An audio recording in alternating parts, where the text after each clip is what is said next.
ایک لمحے کے لیے رک کر آیت کی حالت کو دیکھنے کے بعد رومان شاہ اور میرت کے قریب آیا. ڈاکٹر شاہزیب کے چہرے پر پریشانی کے تاثرات صاف دکھائی دے رہے تھے. رومان، میں نے ہر ممکن کوشش کی ہے مگر اگلے 24 گھنٹے ہم بہت اہم ہیں. اگر آیت کو ہوش نہیں آیا تو حالات مزید بگڑ سکتے ہیں. ڈاکٹر شاہزیب نے سر جھکا لیا. اس بات کا کیا مطلب ہے شاہزیب خان؟ کیا اس کی زندگی خطرے میں ہے؟ تم یہ کہنا چاہتے ہو؟ رومان شاہ کی آواز میں ایک شدید غصہ اور بے بسی کا اثر تھا. اس کے جسم میں غم اور خوف کی لہر دوڑ رہی تھی. ڈاکٹر شاہزیب نے بے بسی سے رومان شاہ کی جانب دیکھا. اپنے یار کے درد سے غافل نہیں تھا مگر چاہ کر بھی اس وقت کچھ بھی اس کے بس میں نہیں تو نہیں تھا.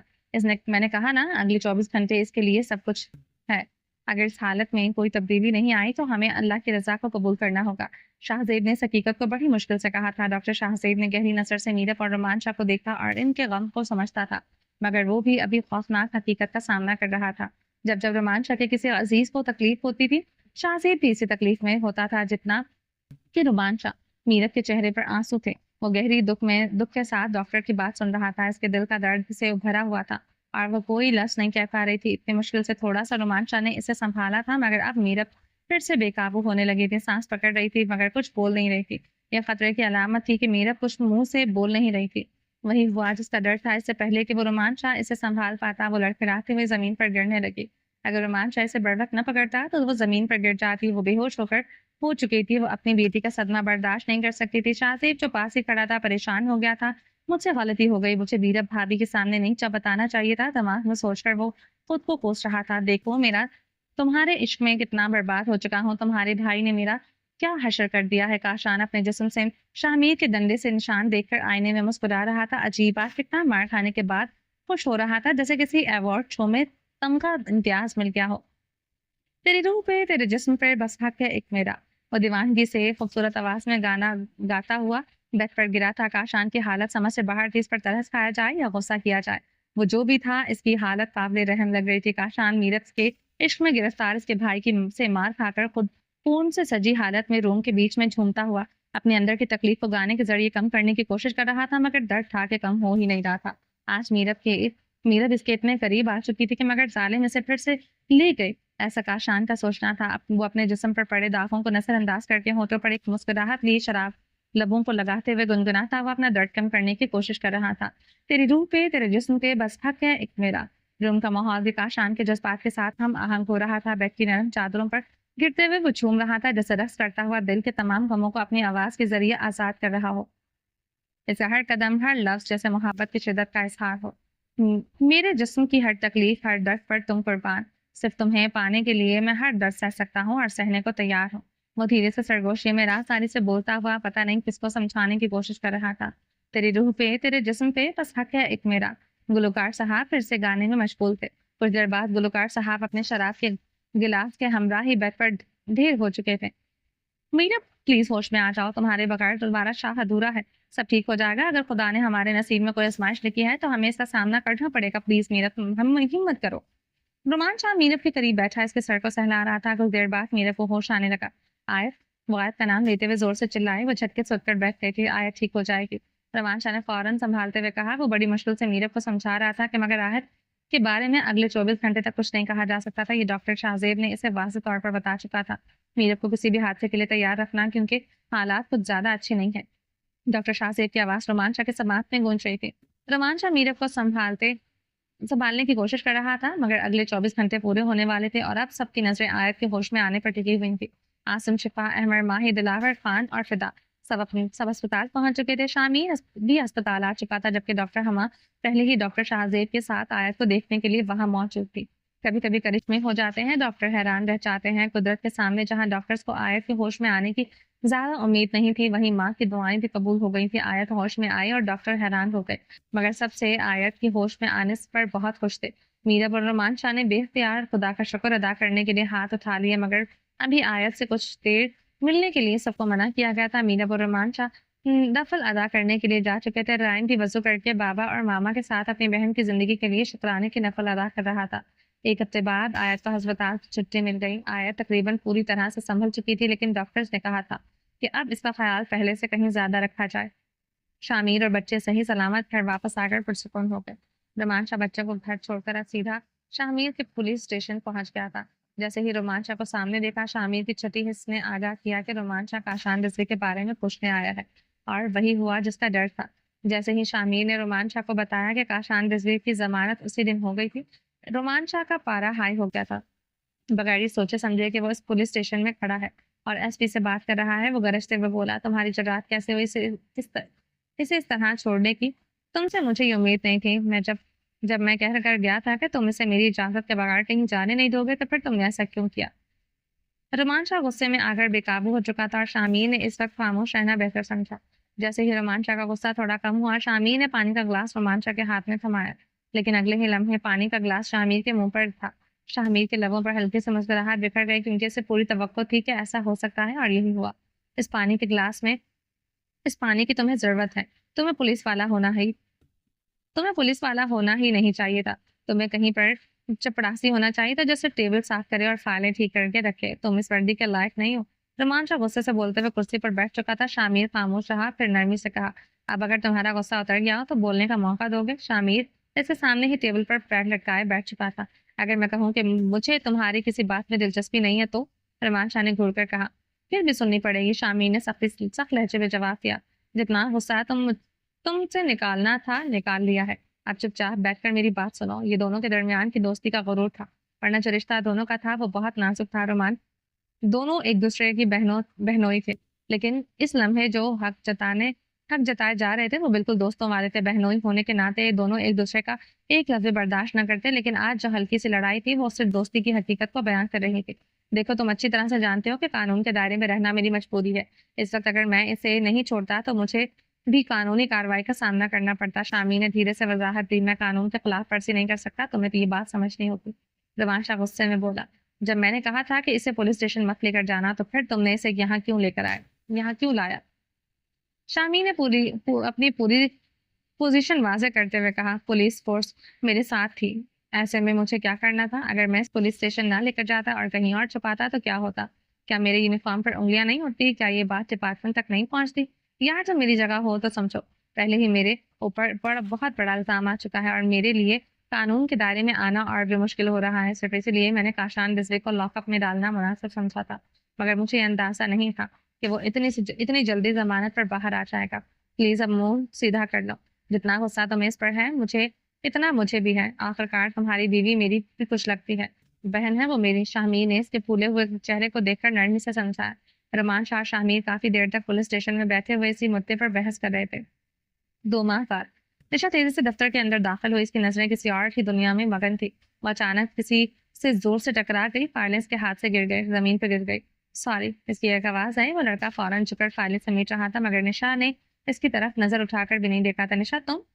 ایک حیرانی بھری آواز نشا کے سماج سے ٹکرائی۔ نشا نے نظر اٹھائی، سامنے درخت کو دیکھا تو لبوں پر بے ساختہ مسکراہٹ پھیل گئی۔ درخت تم؟ پلیز اتنی حیرانی سے مت دیکھو، حیرانی تو مجھے ہونی چاہیے۔ تم یہاں پاکستان میں کیسے اور تمہارا شوہر کیسا ہے؟ تم امریکہ سے واپس کب آئی؟ درخت سوالات کی چھڑی لگاتے ہوئے ہنستے ہوئے بولا۔ نشا نے مسکرا کر کہا، تم تو ایک کے بعد ایک سوال پوچھے جا رہے ہو۔ دونوں نے ہاتھ ملائے اور لمحہ بھر کے لیے خاموشی چھا گئی۔ ان کے چہرے پر ایک سکون تھا، جیسے دونوں ایک دوسرے کو دیکھ کر خوش ہو گئے ہوں۔ دونوں کو یہ ملاقات ایک لمحے کی تازگی کی طرح محسوس ہوئی۔ مجھے بھی کچھ بولنے کا موقع دے دو یا نہیں، یا سب کچھ یہیں پوچھ لو گے؟ نشا نے اس کے سوالات کے بعد نرمی سے کہا، آؤ میں اپنے دفتر کے کیفے سے کافی پلواتی ہوں۔ نشا نے مسکرا کر درخت کو دعوت دی، بہت مزے کی کافی بنتی ہے ہمارے دفتر میں، یہ تو خوشی کی بات ہے۔ میں نے سنا ہے کہ تمہارے دفتر کی کافی بہت خاص ہوتی ہے، درخت نے ہنستے ہوئے کہا۔ دونوں کی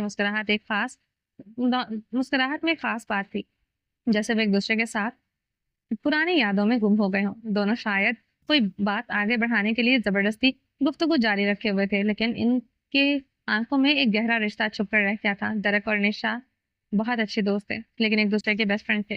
دونوں نے یونیورسٹی میں ایک ساتھ ہی پاس آؤٹ کیا تھا، کبھی دونوں ایک دوسرے کے بغیر نہیں رہتے تھے، مگر جب نشا کا کاشان رضوی سے محبت ہوئی اور اس کا رشتہ کاشان سے ہو گیا، اس کے بعد دونوں کے درمیان دوری آ گئی تھی۔ درخت نشا کو پسند کرتا تھا اور اس نے نشا کو پرپوز کیا تھا، لیکن نشا نے یہ کہہ کر انکار کر دیا تھا کہ وہ ایک اچھا دوست ہونا نہیں چاہتی۔ وقت کے گزرنے کے ساتھ 3 سال گزر گئے اور درخت اور نشا کا راستہ تقریباً ختم ہو چکا تھا۔ 3 سال بعد آج ایک بار پھر سے دونوں نے ایک دوسرے کے سامنے تھے۔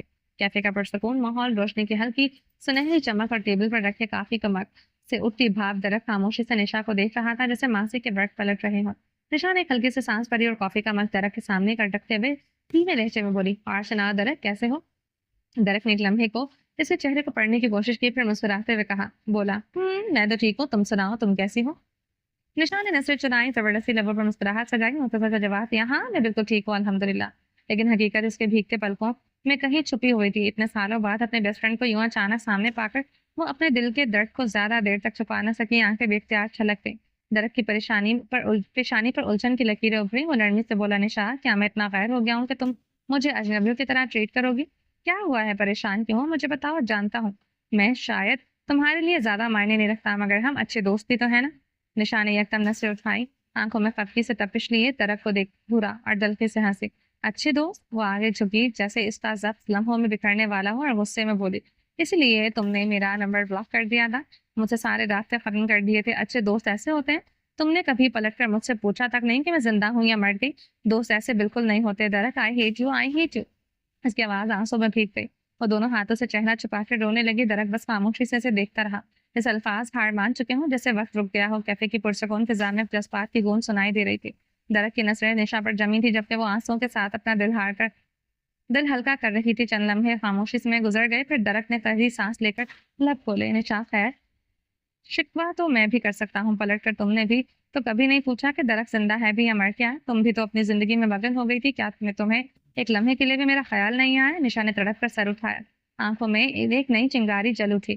وہ بے یقینی سے ہنسی، درخت تم کب سے مجھ سے مقابلہ لگانے لگے؟ میں تو ہمیشہ جان بوجھ کر کمپٹیشن ہار جاتے تھے تاکہ میں خوش ہو جاؤں۔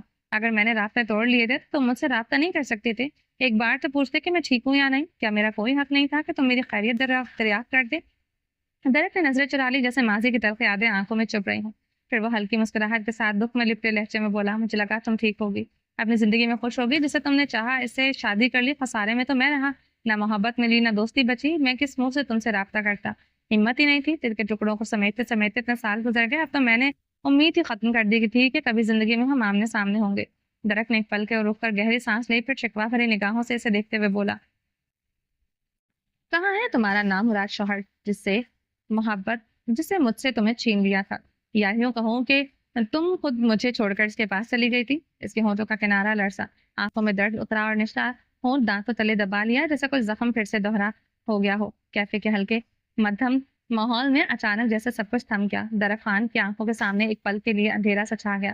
نشا کے لبوں سے نکلے لفظ نے اسے جکڑ لیا تھا، جیسے کسی نے اس کے سینے پر بم رکھ کر بلاسٹ کر دیا ہو۔ چھوڑ دیا اس نے مجھے، طلاق دے دی ہے؟ درخت کو ایک لمحے کے لیے ایسا لگا کہ جیسے اس کے کانوں نے کچھ غلط سن لیا ہو، یا پھر حقیقت اتنے سنگین تھی کہ دماغ قبول ہی نہیں کر پا رہا تھا۔ وہ حیرت سے اسے دیکھتا رہ گیا، پھر بے اختیار بلند آواز میں چیخا، واٹ؟ نشا کے ہونٹ پر ایک ہلکی سی زہریلی ہنسی ابھری، آنکھوں میں کرد تھا جو الفاظ میں اتر آیا تھا، ہاں تم بالکل صحیح سن رہے ہو، مجھے میرے کیے کی سزا مل گئی ہے۔ میں نے تمہارا دل توڑا، تمہیں نہیں اپنایا، تو مجھے بھی کسی نے اپنانا ضروری نہیں سمجھا۔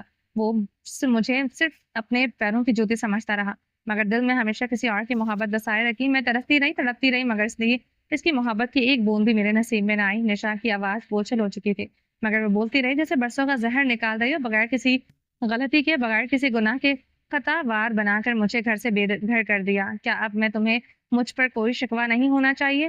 درخت، مجھے میرے کیے کی سزا مل گئی ہے۔ درخت خاموش بیٹھا بس اسے دیکھ رہا تھا۔ نشا کی باتیں سیدھا اس کے کلیجے کو چیر رہی تھی۔ اس کی انگلیاں مٹھی میں سختی سے بھیگ چکی تھی، جیسے وہ کسی نظر نہ آنے والے درد کو محسوس کر رہا ہو۔ آنکھوں میں حیرت، دکھ اور ایک نہ سمجھ آنے والی تڑپ تھی، کچھ ایسا جو اسے بھی ابھی بھی توڑ رہا تھا۔ کیفے کی فضا میں جذبات کی شدت بھول چکی تھی۔ درخت خان کی آنکھوں میں تڑپ تھی، جبکہ نشا کی آنکھوں میں بکھرا ہوا درد، اور وہ اسے دیکھ رہا تھا جیسے پہلی بار اس کے اندر چھپی تکلیف کو محسوس کر رہا ہو۔ نشا، اتنا کچھ ہو گیا، تم اتنے دکھ میں تھی اور میں بے خبر رہا، سوری یار، سوری۔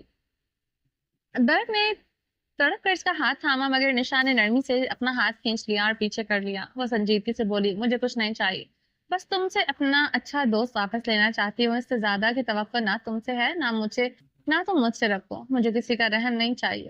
درخت نے خفگی سے ماتھے پر تیوری چڑھائی، تمہارا دماغ خراب ہو گیا ہے؟ فضول کی باتیں مت کرو، کافی پیو اور جو ہو گیا ہے اس پر مٹی ڈالو۔ اب تمہیں اپنی منمانی نہیں کرنے دوں گا، سمجھی؟ وہ برے حال سے بولا اور زبردستی سے اس کا ہاتھ تھام چکا تھا۔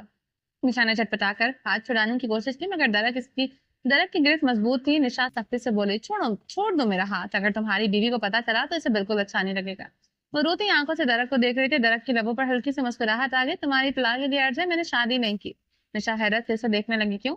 درخت نے گہری سانس لے کر جواب دیا کیونکہ مجھے اور میرے دل کو کوئی اچھی نہیں لگی. دل میں جو اسکیچ تھا اس پر کبھی کوئی فٹ نہیں بیٹھی تو اس لیے میں نے شادی نہیں کی. وہ سنجیدہ ہوا اور مضبوط لہجے میں بولا اور میں بات کو گھمانا پھرانا نہیں چاہتا نہ ہی ٹپکل لوگوں کی طرح انتظار کرنا ہے. میں ابھی اور اسی وقت کہہ رہا ہوں کہ میں تم سے شادی کرنا چاہتا ہوں. انکار مت کرنا نشا, بہت تڑپایا ہے تم نے مجھے.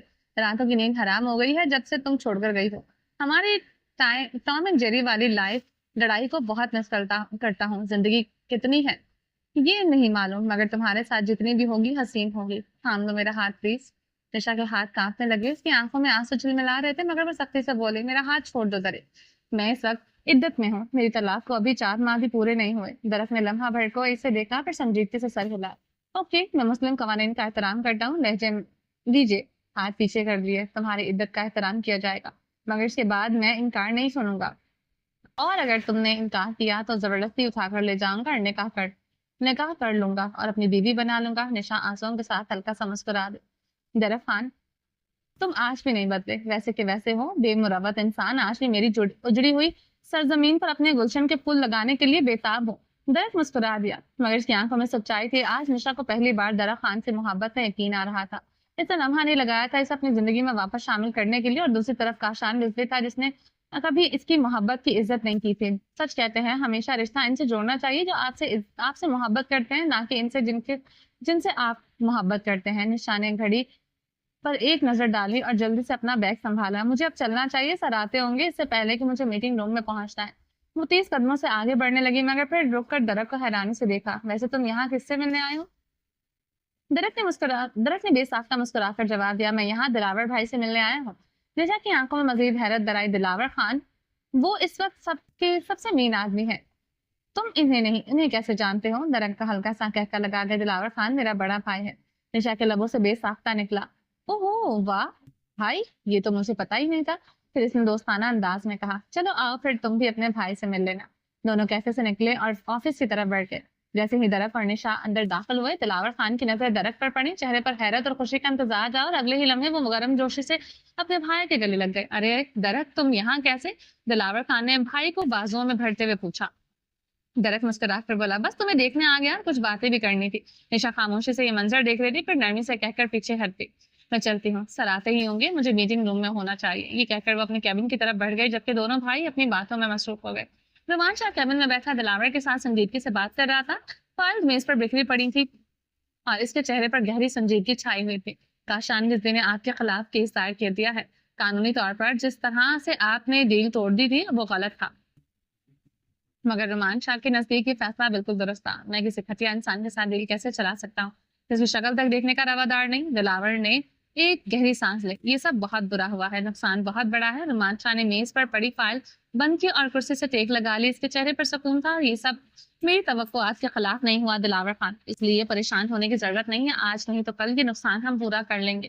مجھے روپیہ پیسہ سے کوئی فرق نہیں پڑتا. خدا کا شکر ہے ایسے نقصانات کو چند دنوں میں پورا کرنے کی صلاحیت ہے ہماری کمپنی میں. اس لیے ٹینشن مت لو. وہ مکمل اعتماد سے بولا. میرا اپنے کیبن میں بیٹھی ان کی باتیں سن رہی تھی. ہر لفظ اس کے دل میں ایک چپتی ہوئی سوئی کی طرح اتر رہا تھا. اسے دکھ ہو رہا تھا. افسوس ہو رہا تھا اس کے ماضی کی وجہ سے. آج شاہ کو اتنا بڑا نقصان ہوا تھا. وہ بے چینی سے کرسی پر بیٹھی رہی مگر صبر نہ کر سکتی. دل میں ہلچل تھی اور یہ بوجھ اس کے زیادہ دیر تک برداشت نہیں ہو سکتا تھا. دلاور کے جاتے ہی میرت بغیر کسی تاخیر کے رومان شاہ کے روم میں آئی تھی. دروازہ کھلا اور رومان شاہ نے سر اٹھا کر دیکھا. آؤ میری جان وہاں کی کھڑی ہو. رومان شاہ نے محبت لٹاتی نظروں سے اس کی جانب دیکھا. وہ سپاٹ چہرہ لیے اس کی طرف بڑھ رہی تھی. اس اداسی کی وجہ رومان شاہ نے ہاتھ اس کے سامنے پھیلاتے ہوئے بھویں اٹھا کر پوچھا آپ کو میری وجہ سے نقصان ہوا ہے؟ اب وہ اپنی نازک انگلیاں اس کے ہاتھ پر رکھتے ہوئے پریشان کن لہجے میں بولے. رومان شاہ کے لبوں پر دھیمی مسکراہٹ آئی. تم میرا فائدہ ہو. تم میری روشن صبح ہو. تم میرے نصیب کا چمکتا ہوا ستارہ ہو. تم میری جان ہو. تمہاری وجہ سے مجھے نقصان کیسے ہو سکتا ہے؟ اس میں نرمی سے میرت کی نازک کلائی تھامی اور محبت سے اس کے مخملی ہاتھوں کو لبوں سے لگا کر چم لیا. پھر بچوں کی طرح اسے اپنی گود میں بٹھا لیا. اور رومان شاہ کی دنیا کی سب سے قیمتی چیز تھی. یہ نظریں کیوں چکا رکھتی ہے میری جان؟ رومان شاہ نے نرمی سے اس کی تھوڑی سی نیچے انگلی رکھ کر اس کا چہرہ اوپر کیا. میرت کی آنکھوں میں ایک عجیب سا غم تھا. ایک شرمندگی جو زبان سے نہیں کہہ پا رہی تھی. میں بس آپ کے لیے پریشان ہوں. وہ دھیرے سے بولی.